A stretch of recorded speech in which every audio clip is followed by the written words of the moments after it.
Di sini saya akan menjelaskan bagian yang pertama dari tugas yang dokter berikan, yaitu tugas anatomi klinik. Sebelumnya perkenalkan, nama saya Reni Gracie Tumorang dengan NIM 2130 2080 1073. Baik dokter, adapun nama-nama anggota kelompok kami tertera di monitor. Baik, bagian yang pertama yaitu adalah latar belakang. Hernia inguinalis merupakan salah satu penyakit yang banyak ditemukan dan sekitar 75% hernia yang ada di dunia merupakan hernia inguinalis. Hernia merupakan salah satu kasus di bagian bedah yang pada umumnya sering menimbulkan masalah kesehatan dan lebih banyak terjadi pada usia lanjut. Hernia yang paling sering terjadi atau sekitar 75% seperti yang saya sebutkan sebelumnya dari hernia abdominalis adalah hernia inguinalis. Hernia inguinalis dibagi menjadi hernia inguinalis indirect atau lateralis dan hernia inguinalis direct atau medialis. Sekian dari saya, bagian yang selanjutnya akan dijelaskan oleh teman saya. Terima kasih dokter.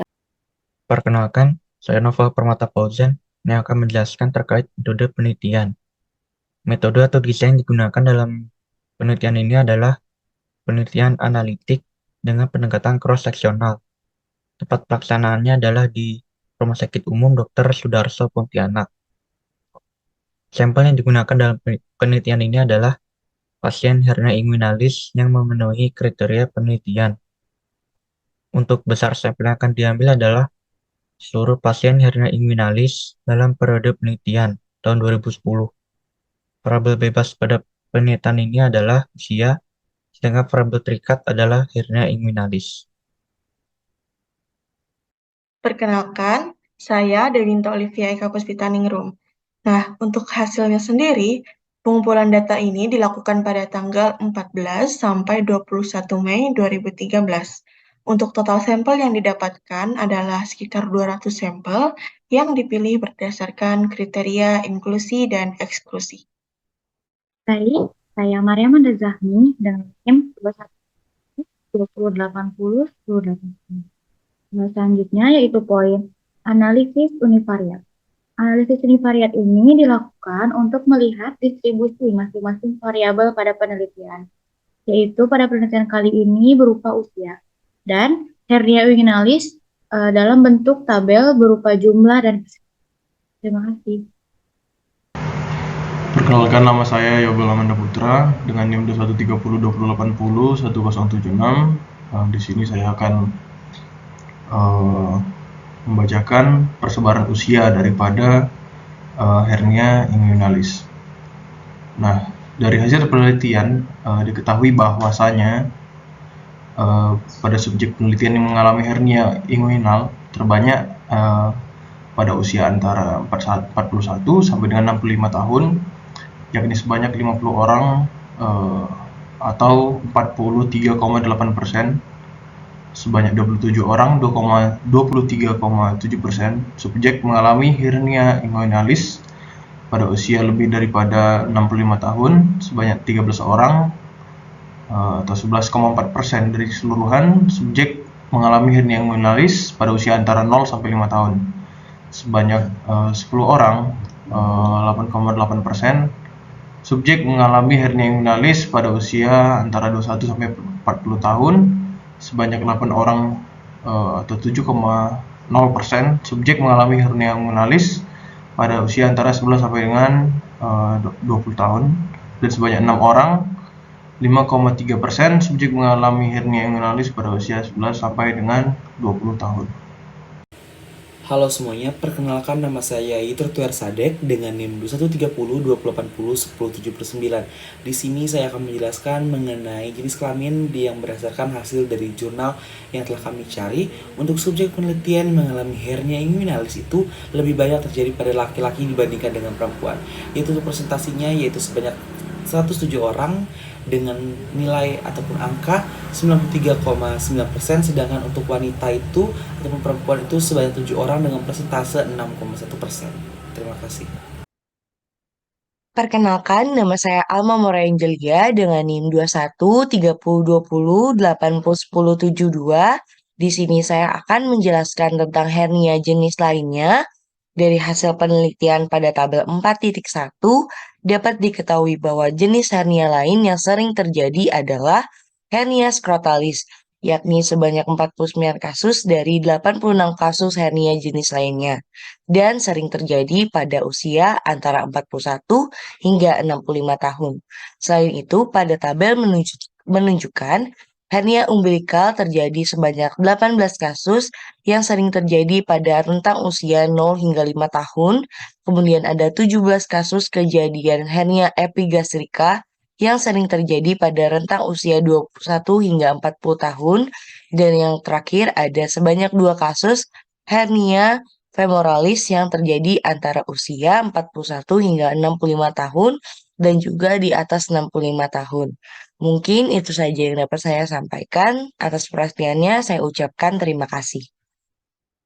Baik, saya Selsa Belirvan Pangestu dengan NIM 2130201075 dan di sini saya akan membahas tentang analisis bivariat, di mana analisis bivariat dilakukan untuk mencari hubungan antara usia dan hernia inguinalis. Dan ternyata setelah ditelusuri, pada hasil uji bivariat yang digunakan dengan metode C-square P sama dengan 0,004 ditemukan bahwa variabel usia berpengaruh terhadap kejadian hernia inguinalis. Perkenalkan, saya Jessica Amanda Benu. Di sini saya izin untuk menjelaskan mengenai pembahasan. Nah, penelitian ini tidak jauh berbeda dengan hasil penelitian yang dilakukan oleh Abramson dan kawan-kawan, Rule dan juga Everhart. Pada penelitian yang dilakukan oleh Abramson dan kawan-kawan di Yerusalem, itu terdapat sekitar 40% dari 100 laki-laki yang mengalami hernia inguinalis itu ditemukan pada usia 65-74 tahun. Dan di angka 47% itu ditemukan pada usia lebih dari 75 tahun. Penelitian Rule dan Everhart di Amerika itu menunjukkan adanya hubungan usia dengan kejadian hernia inguinalis. Hal ini dapat dilihat dari hasil survei yang dilakukan, di mana terdapat 14,8% subjek yang berusia 40-59 tahun, dan sekitar 22,8% subjek yang berusia 60-74 tahun.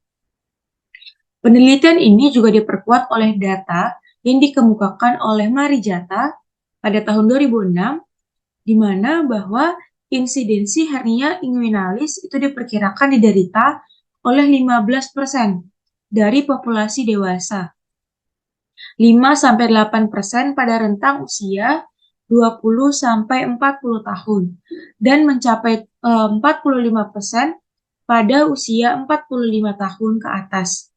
Hasil penelitian ini juga diperkuat oleh teori McIntosh pada tahun 2000 dan juga teori dari Scott Kahan pada tahun 2011 yang mengatakan bahwa pertambahan usia itu berbanding lurus dengan tingkat kejadian hernia.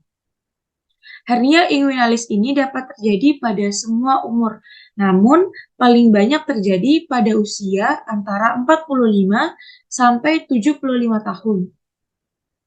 Berdasarkan beberapa penelitian pendukung yang sudah saya sebutkan tadi, maka di sini dapat disimpulkan bahwa semakin lanjut usia seseorang, maka kemungkinan terjadinya penurunan anatomik dan fungsional atas organ-organnya itu semakin besar, dan hernia adalah salah satu penyakit yang dapat ditimbulkan oleh bertambahnya usia.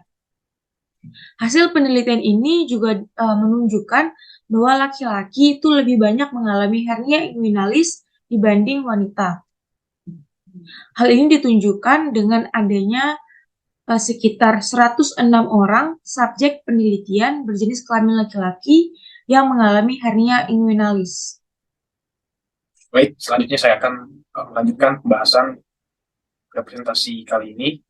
Nama saya Muhammad Rifki Musyafa. Oke, melanjutkan yang sudah dijelaskan tadi. Jadi untuk hasil penelitian pada jurnal ini itu tidak jauh berbeda dengan hasil penelitian yang sudah dilakukan oleh Nasir dan kawan-kawan, Rule dan Everhart.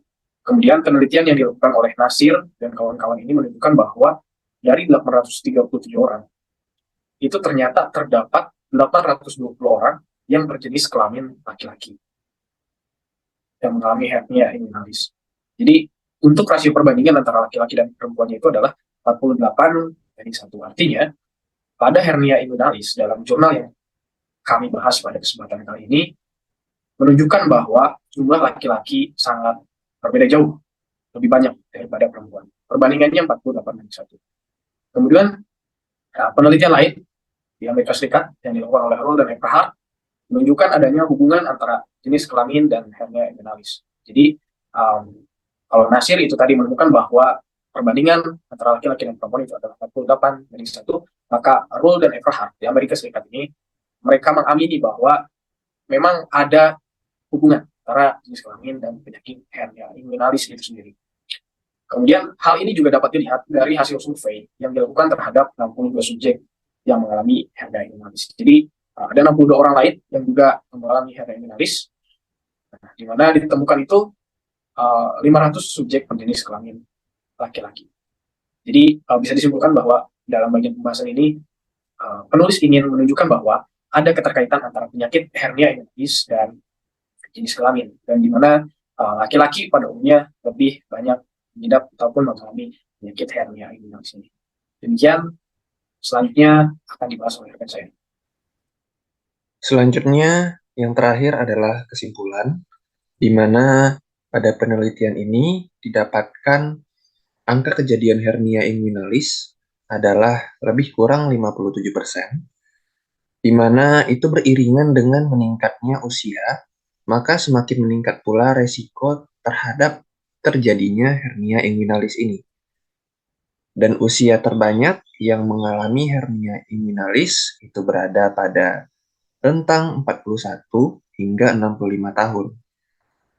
Dan jenis kelamin yang paling banyak mengalami adalah laki-laki. Ada yang mengalami perempuan, tapi lebih banyak yang laki-laki. Dan hernia inguinalis adalah jenis hernia yang paling sering terjadi dibandingkan jenis hernia yang lainnya. Mungkin sekian yang bisa saya sampaikan. Terima kasih.